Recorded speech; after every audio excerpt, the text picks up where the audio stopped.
Olá, bem-vindo aos cursos online Celper. Meu nome é Imar Lopes, instrutor do curso de Introdução ao Geoprocessamento com TerraView 5, parte 4, aula 5. Bom, então aqui a gente começa a ver algumas das técnicas de realce de imagem, e entre elas nós vamos ver aqui o realce de contraste, né, a manipulação de histograma, filtragem e também o fatiamento, né, de níveis de cinza por intervalos ali definido pelo usuário. Bom, realce de contraste. A finalidade, é claro, que é melhorar a qualidade visual da imagem. O contraste da imagem ela é baseada no intervalo de níveis de cinza assumido pelos pontos da imagem. Então, quando a gente constrói um gráfico como esse aqui, onde no eixo X a gente coloca todos os níveis de cinza que existem na imagem. Então, se for uma imagem de 8 bits, você começa aqui no 0 e vai até o 255. Né? E a altura dessa curva aqui corresponde à frequência com que ocorre os níveis de cinza na sua imagem. Então, isso daqui é o que a gente chama de histograma da imagem. Né? E é o histograma que permite avaliar, então, se a sua imagem está com alto ou baixo contraste. Então, uma imagem de baixo contraste, os níveis de cinza, eles ocupam um pequeno intervalo dos valores possíveis. Então, se a gente imaginar que no eixo X aqui, o 0 é o preto, 255 é o branco. Então, entre o preto e o branco, você percebe que aqui eu tenho uma frequência muito alta de pixels, ocupando aqui uma área mais escura da imagem. Por isso que ela está com essa qualidade visual. E normalmente vem desse jeito mesmo. Né? Ao adquirir as imagens, né, a imagem bruta ela vem sem contraste, para que o usuário aplique o contraste conforme as suas necessidades, as suas aplicações. E como já disse, não existe uma regra para dizer qual contraste é melhor para cada banda, porque depende também das condições climáticas no momento de aquisição. Então, às vezes, uma mesma banda do mesmo satélite, mas em datas diferentes, você pode ter diferentes comportamentos aqui dessa curva. Né? E aí, ao aplicar um contraste sobre essa imagem, o que acontece? A imagem fica mais clara. Agora você tem aqui, consegue visualizar melhor a diferença entre coisas mais claras e mais escuras, e você observa que o histograma agora ocupa todo um intervalo aqui entre o preto e o branco. Né? Então essa manipulação, esse aumento, né, esse stretch que a gente chama, ele é aplicado por uma função pontual, isso é, ele usa o próprio valor do nível de cinza. Então ele pega um ponto da imagem, ele vê lá, é valor 5. O que você quer fazer com esse 5? Você quer somar 23 e multiplicar por 10? Aí ele vai criar um novo valor na saída. Né? Então o contraste ele depende somente do próprio valor de entrada para gerar o valor de saída. E é basicamente dessa maneira que é feito dentro do TerraView.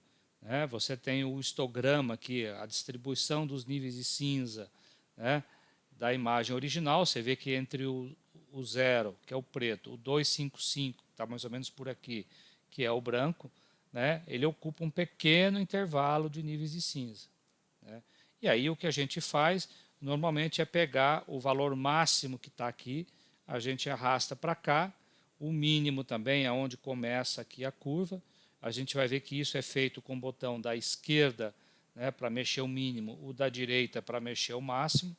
E ao fazer isso daqui, ele pega esse máximo que você pôs aqui, arrasta até o 255 e redistribui os valores de níveis de cinza. Então você sai de uma imagem desse jeito e vem para essa nova posição. Lembrando que aqui depende também da função que está sendo aplicada. Eu poderia colocar uma função que simplesmente soma uma constante em todos os valores da imagem, eu poderia colocar um fator de multiplicação, eu poderia colocar um logaritmo, a raiz quadrada, quer dizer, eu poderia aplicar qualquer função sobre esses pixels que estão aqui na imagem de entrada para gerar a imagem de saída. A equação mais comum, né, é a aplicação de uma função linear. Isso é, você tem a equação de uma reta. Então você observa que para calcular o nível de cinza de saída aqui, né, que é o y, você depende de um fator de multiplicação, que é o a, mais uma constante que você vai somar em todos os pontos da imagem. Com isso, quanto maior a inclinação dessa reta, maior você tem essa distribuição aqui.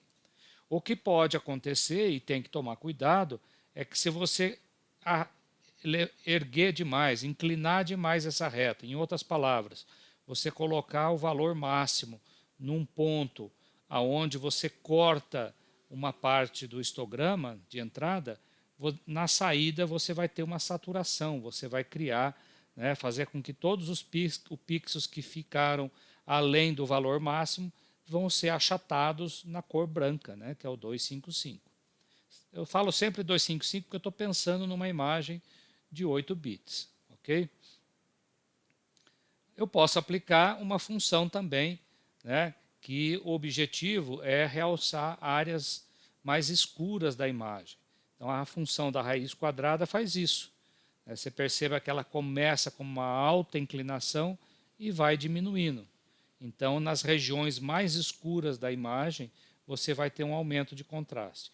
E nas regiões mais claras, gradativamente, aqui ele vai diminuindo o contraste. E aí você tem uma operação como essa daqui. O contrário, que é o quadrado, ele realça áreas mais claras da imagem. Então você vê que a curva ela começa com uma baixa inclinação e vai aumentando. Então, áreas mais áreas mais claras tende a ser realçada aqui na imagem de saída. Tem uma outra que é o logaritmo. Ela tende a realçar também áreas mais escuras, só que ela tende mais à horizontal aqui, a curva logarítmica. Então, tem um efeito aqui também, como esse aqui na imagem de saída. Poderia ter uma função que é o inverso, menos ax mais b. Ele inverte, o que é preto vira branco, o que é branco vira preto. E tem uma função muito clássica aí, que é aquela que você não tem trabalho nenhum. Ele faz automaticamente uma equalização do histograma. Ele tende a achatar aqui o pico dessa curva de entrada e tende a colocar uma distribuição praticamente uniforme dos valores em níveis de cinza.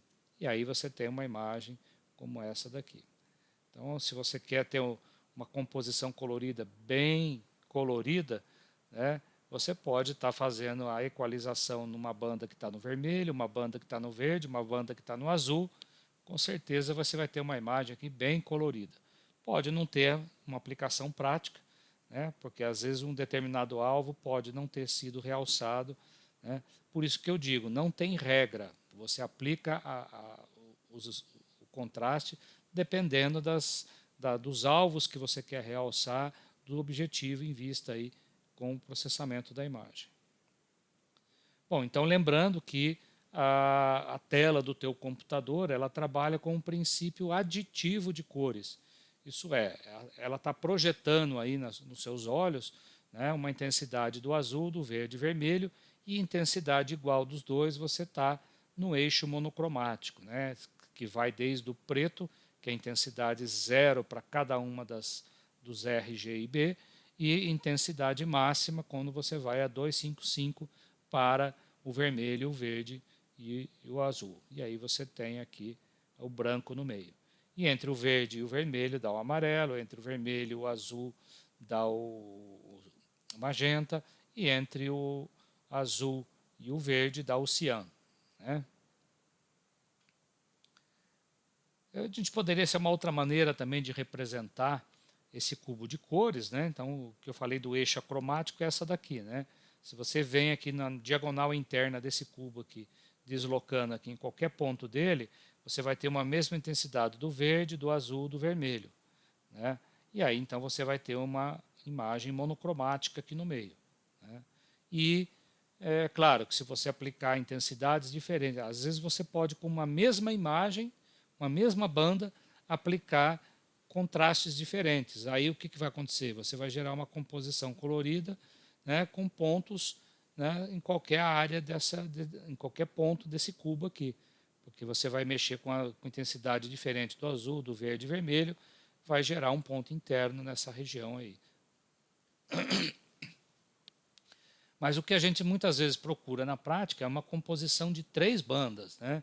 Você tem o azul, o verde e o vermelho, e aí você vê que as curvas originais aqui, elas têm uma forma diferente em cada uma delas, e após aplicar uma função linear com inclinações diferentes também, né, você tem aqui a imagem realçada, e depois, quando você faz a composição colorida, você tem a imagem, aqui no caso, uma falsa cor.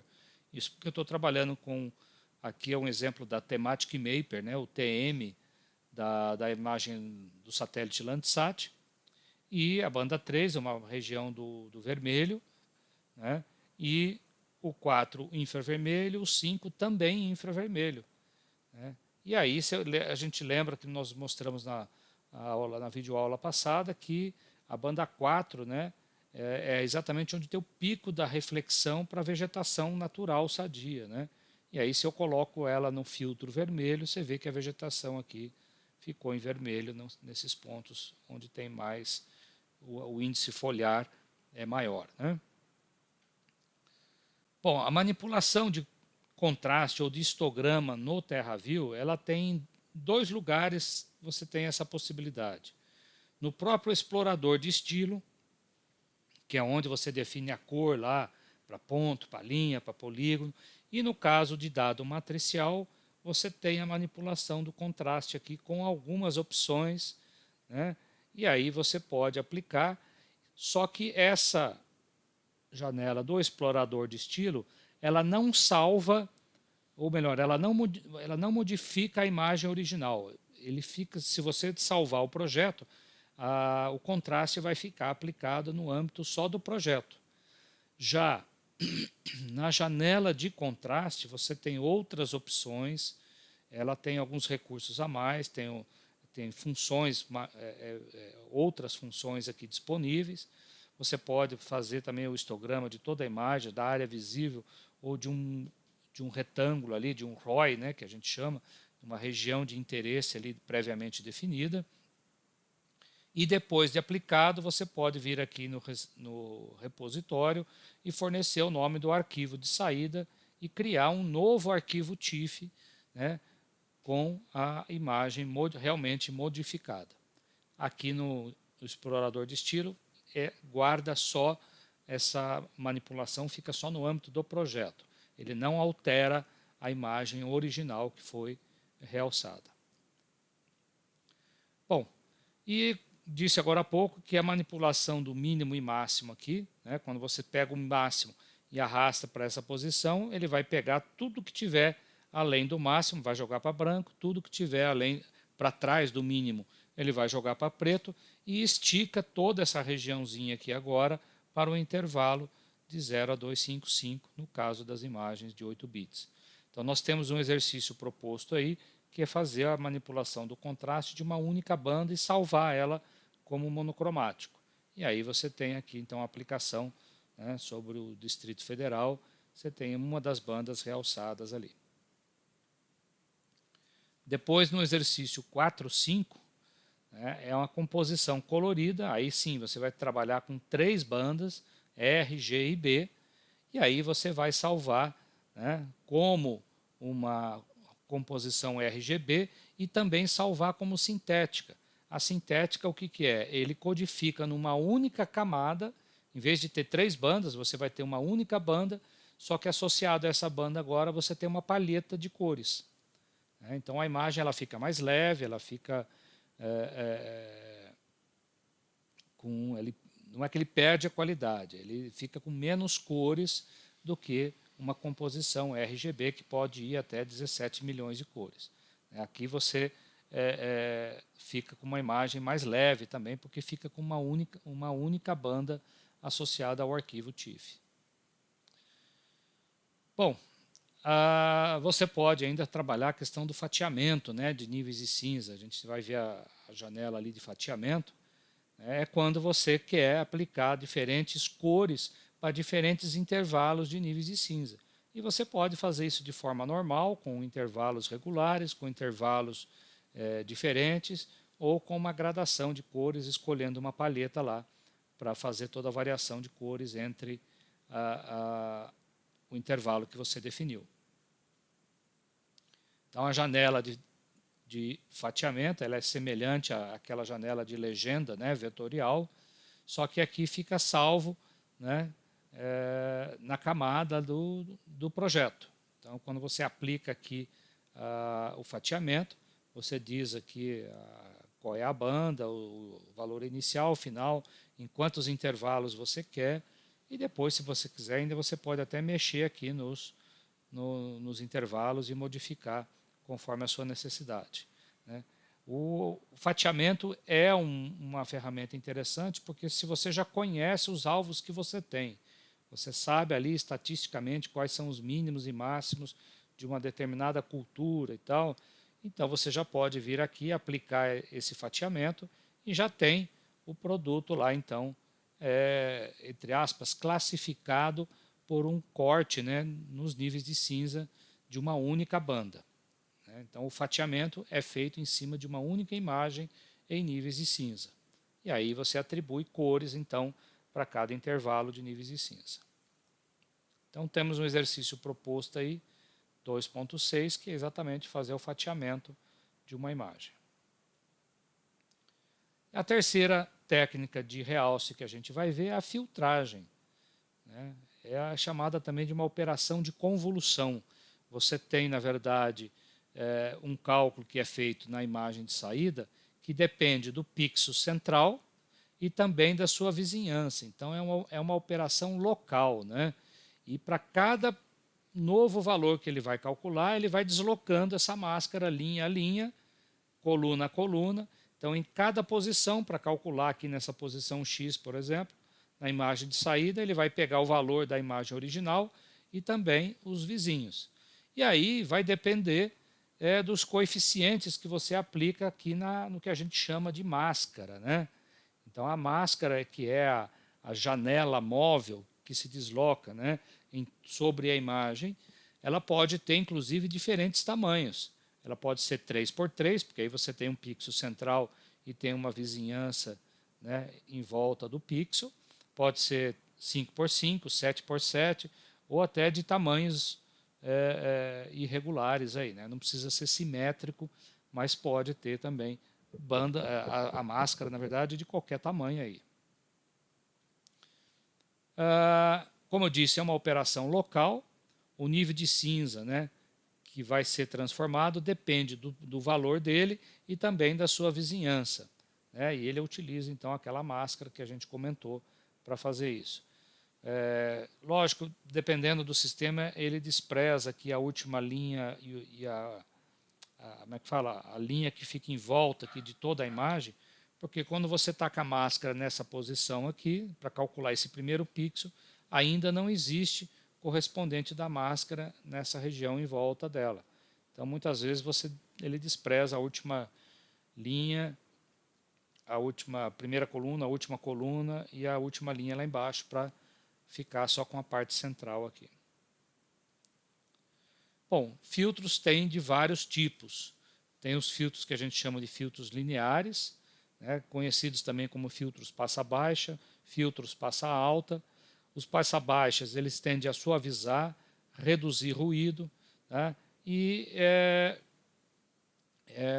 faz a simulação, na verdade, da resolução espacial ali do próprio sensor, que, na verdade, ele é uma interferência, o pixel ali ele é calculado, o valor de nível de cinza, né, ele sofre interferência também das regiões que estão em volta ali, né, tem um certo borramento na hora de fazer a aquisição da imagem. E filtros passa alta tende a realçar bordas, determinadas direções, por exemplo, o contato ali entre um corpo d'água e o continente. Então, aquilo ali, aquela mudança abrupta dos níveis de cinza, a gente chama de bordas, né? Que podem ser linhas curvas ou manchas na imagem, e você tende a realçar essas bordas. Bom, os filtros passa baixa. Ao aplicar a máscara, por exemplo, uma máscara de 3x3, você pode colocar peso tudo igual, né? E calcular, por exemplo, nessa primeira aqui, eu estou multiplicando todos os pixels por 1/9. Então, na verdade, aqui eu estou calculando a média aritmética. Né? Para cada pixel central, depende do valor do pixel e da vizinhança. Só que eu estou multiplicando tudo por peso igual, é a própria média aritmética. Ou eu posso trabalhar com pesos, né, simetricamente distribuídos. Aqui eu dei um peso maior no pixel central, um menor aqui na forma aqui de uma cruz, e naqueles que estão na diagonal, aqui que estão mais distante, eu dei um peso menor de 1. Então isso aqui é o que a gente chama de uma máscara, né, é uma média ponderada em função da distância que está ao pixel central aqui. Aqui é outro exemplo também de uma máscara com pesos diferentes, né? Aqui o efeito, por exemplo, de uma máscara de tamanho 3x3 do tipo média, aritmética, você vê que causa, né, o efeito de borramento na imagem. Pode não ser interessante, mas há em algumas aplicações para poder remover algum ruído ou, né, imperfeições aí na imagem, a gente pode estar usando essa máscara. E tem os filtros passa alta, que esses trabalham realmente com as bordas. Aí você já vai ter os pesos aqui divididos, né, entre pesos com valores positivos e negativos, né, que tende a realçar realmente as bordas. Mas tem um inconveniente que também pode realçar ruído, né?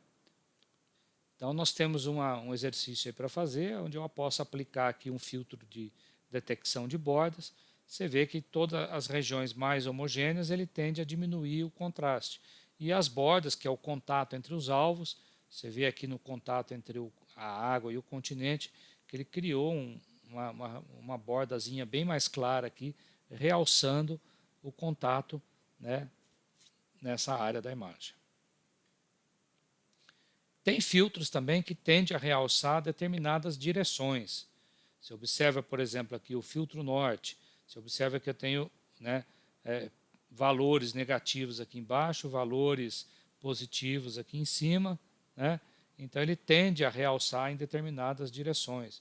O filtro leste, o filtro nordeste. Você vê que os valores, né, se eu traçar uma diagonal aqui, você vê que os valores negativos ficaram desse lado, os positivos ficaram do lado de lá. Então ele tende a realçar feições que estão nessa direção aqui, na direção noroeste. O nome do filtro normalmente é ortogonal a ele, é a direção que ele está realçando. Tá? E tem filtros, né, que não lineares que servem para também eliminar ruídos, né, suavizar sem diminuir a resolução. Né, serve também para a extração de atributos da imagem. Então a gente tem o filtro mediana, o filtro moda. Né, o filtro mediana ele alinha os valores dentro da área que você definiu da máscara e pega o valor mediano. A moda ele pega o valor que ocorre com mais frequência. E aí você pode ter, né, um ruído aqui, que é uma linha toda pontilhada aqui em preto. Você observa que com o filtro de média aritmética simples, ele borrou a imagem, suavizou o ruído, mas não sumiu o ruído. Já num filtro do tipo mediana, na região do ruído, né, como ele alinha os valores, o ruído provavelmente vai ficar para o lado direito ou para o lado esquerdo. Ao pegar o valor central ali mediano, né, ele elimina o ruído e não causa tanto borramento assim na imagem. Bom, tem filtros também de detecção de bordas, tá? Que serve para identificar mudanças nos níveis de cinza, tá? Entre regiões relativamente aí homogêneas. Então tem o filtro de Roberts, tá? que ele é uma máscara de 4x4, só que ele aplica as duas máscaras simultaneamente. E aí você tende a realçar feições em ambas as direções ali. Tem o filtro de Sobel, que também usa pesos distribuídos dessa maneira, e aí aplicando nas duas direções tende a realçar de forma homogênea na imagem. Então está aqui o exemplo do filtro de Roberts, o exemplo do filtro de Sobel. E nós preparamos um exercício aqui para eliminar ruídos na imagem. Então, propositalmente, a gente colocou alguns pontos em branco aqui na região do Lago Paranoá, né? E ao aplicar o filtro mediana, você vê que ele não vai mexer muito na qualidade da imagem, mas vai eliminar o ruído aqui na área do lago. E depois tem um exercício também para usar o filtro de Sobel para realçar as bordas aqui na imagem de Brasília. Bom, era essa a videoaula aí sobre realce de imagem, que inclui o contraste, né, manipulação do histograma, filtragem e o fatiamento.